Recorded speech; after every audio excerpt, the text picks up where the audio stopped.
viral pag-uusapan natin tungkol kay Rose Martin ay kamakailan nawalan siya ng 500,000 na pesos sa kanyang BPI account.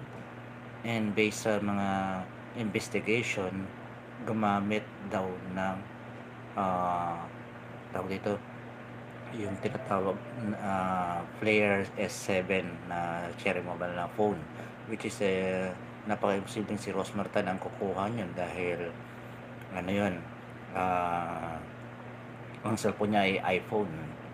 Then nung nakita niya sa transaction, ah, sinubukan na hanapin, baka i-retrieve sana yung kasi naiba yung password, mga ganyan. Tapos nag-iba na yung password tsaka mobile number.